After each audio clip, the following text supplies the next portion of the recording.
L'association Sans Limite vous attend samedi 1er février dès 19h aux espaces V de Villepinte avec un invité, Aurel Niçoise. La vie fait beau! Aurel Niçoise, grande voix du Gros Cap, venant tout droit de Guadeloupe. Hommage à patrimoine. Vous aimez la tradition, vous aimez le Gros Cap. Un événement exceptionnel aux espaces V de Villepinte, 1 avenue Jean Fourgeau, samedi 1er février, 19h. Prévente sur Bizouk, parking gratuit. Plus d'infos 07 66 99 66 60.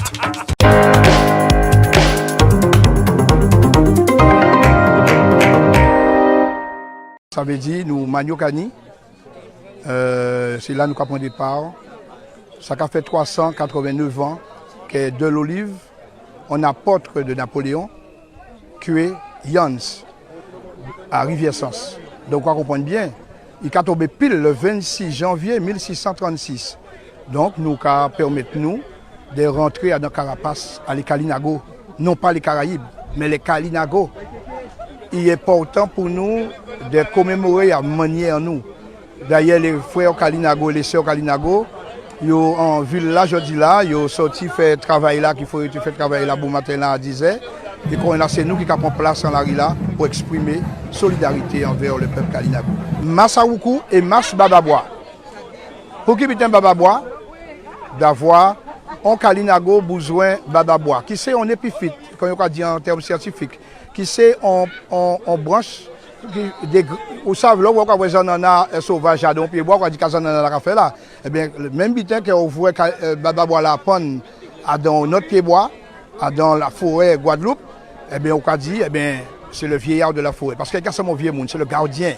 Et là, on voit Kalinago te pète chimère et tout, il a gardé Ola Bababois laïe, et en manière Jean Bababois laïe, ils savent que Formaï est plus proche de l'homme là. Donc, à un moment là, ça, ils savent qui sens pour y prendre pour y trouver chimère et tout. Donc, Massaoukou, Mas Bababois après-midi là. Beaucoup, mais pour l'instant, on peut masser, on peut en Kalinago, mais on peut masser moi là, et après on en Kalinago, et voilà.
Oui, effectivement, c'est un bel outil que nous mettons à la disposition de nos sapeurs-pompiers.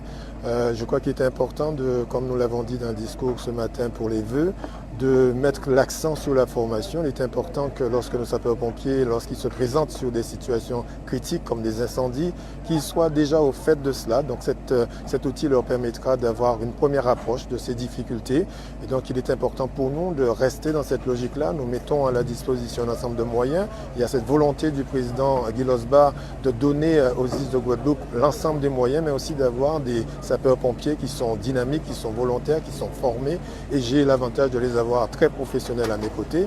Et donc naturellement, cet outil répondra à une certaine exigence puisque c'est une innovation dans la Caraïbe. C'est l'un des premiers dont dispose aujourd'hui la Guadeloupe. Ça nous permettra de pouvoir éventuellement coopérer avec ceux de la Martinique, de la Guyane, mais également de tous les États de la Caraïbe. Et je pense à nos collégiens, à nos lycéens également qui travaillent, qui veulent se former à la sécurité. Et bien plutôt que d'aller en Martinique, par exemple, pour avoir un minimum de formation, ils pourront faire les l'économie de ce déplacement et rester en Guadeloupe et utiliser cette structure du SDIS pour pouvoir répondre à cette exigence de formation. On vient d'assister à une démonstration du caisson feu, qui est un beau projet qui a coûté plus de 400 000 euros, à 62% financé par l'État, qui était indispensable. C'est un équipement qui n'existait pas dans la Caraïbe. Nous avons un équipement en Martinique. Celui-ci est beaucoup plus récent et va permettre de former les 1400 sapeurs-pompiers volontaires et les 366 sapeurs-pompiers professionnels. C'est important parce que quand on est face au feu, en fait, on est confronté à une vraie difficulté qui est liée aux flammes, qui est liée aussi à la respiration de vapeur. Et donc, pour sécuriser nos sapeurs-pompiers, il faut savoir agir par rapport au feu. Et puis, il y a une deuxième dimension qui est importante, c'est la coopération internationale. Grâce à ce caisson, on va pouvoir travailler avec les autres pays de la Caraïbe pour pouvoir travailler selon un programme qui s'appelle INSARAG, de coopération internationale pour faire face à des phénomènes de feu. Et puis, dernier élément, il est intéressant ce caisson feu par rapport à nos formations maritimes en Guadeloupe, notamment au lycée Blanchette, où normalement il y a une formation en Martinique qui va pouvoir désormais se dérouler en Guadeloupe. Au-delà de la politique, compte tenu de mon parcours professionnel, la question de la formation a toujours été mon cœur de métier, tout ce qui a directionné ma vie. Donc, quand le SDIS, et en particulier M. Fabrice Wayes, m'a parlé de ce projet-là, eh bien, on a embarqué tout le monde. On a fait de la pédagogie pour faire en sorte que ce projet-là, eh bien, que techniquement, financièrement et politiquement, on puisse avoir ce projet-là avec les habitants. Aujourd'hui, chose faite, c'est la continuité de la démarche de centre de formation du SDIS, qui est sur Vieux Habitants, d'avoir un outil qui est pour les sapeurs-pompiers de la Guadeloupe, les sapeurs-pompiers de la Martinique, voire de la Caraïbe, et puis aussi un outil où on peut mutualiser avec le privé, avec les entreprises privées, avec aussi ceux qui sont sur les bateaux. Et on voit bien qu'aujourd'hui, avec les problématiques de feu, avoir ces outils-là pour permettre à des professionnels de s'entraîner et de les faire monter en compétences. Aujourd'hui, c'est une obligation pour les sapeurs-pompiers, pour pouvoir intervenir sur les feux, d'avoir cette formation. Donc, tout le monde va y passer. Et donc, d'avoir ça à Vieux Habitants. Voilà, félicitations aux SDIS d'avoir un équipement public pour la Guadeloupe, pour la Caraïbe et surtout à Vieux Habitants. Ça a été une volonté politique et comme on dit souvent, quand il y a une volonté politique, il y a un chemin. C'était une cérémonie émouvante, importante, de vœux du président du SDIS, et puis moi je représentais monsieur le préfet, à tous les sapeurs-pompiers pour les remercier. On pense au personnel administratif, on pense aux sapeurs-pompiers professionnels et puis aux sapeurs-pompiers volontaires qui interviennent tous les jours. En calculant un petit peu, on voit que c'est 134 interventions par jour pour des questions de secours, sans compter l'ensemble de leur investissement nuit et jour sur les incendies, sur les grands rassemblements. Puis quand nous avons la saison cyclonique et également lors des exercices que nous menons avec la préfecture.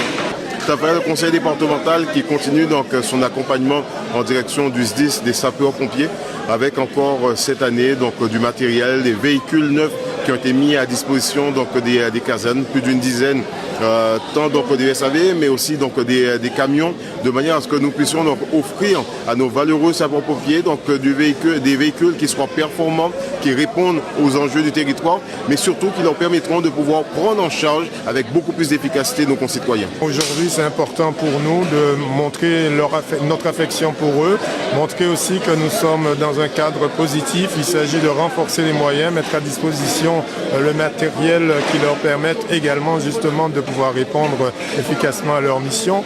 Nous avons un objectif qui est celui de sécuriser notre population, les mettre en confiance avec des moyens matériels, des véhicules qui répondent aux normes. Et aujourd'hui, nous allons mettre à leur disposition une dizaine de VSAV. Cette année, nous engageons aussi 46 nouveaux VSAV pour le mettre à disposition. Nous sommes dans cette dynamique-là. Nous procéderons bientôt à la pose de la première pierre du futur centre de secours de Marie-Galante. D'autres viendront, je pense à Pointe-Noire, à Trois-Rivières. Également revitaliser aussi là où ils sont au quotidien. Voilà ces efforts-là que nous fournissons. Et donc dans le discours que j'ai prononcé, j'ai marqué aussi l'accent sur la formation, sur aussi la transmission, sur aussi l'intérêt que chaque sapeur-pompier devait avoir, à prendre soin aussi du matériel, ça aussi c'est important. Donc nous sommes dans une dynamique aujourd'hui et leur présence très nombreuse leur permet de penser que nous sommes sur la bonne voie. Outremernews.fr, le site de l'actualité Outre-mer, 24 heures sur 24 et 7 jours sur 7. Retrouvez la chaîne Outremer News sur YouTube.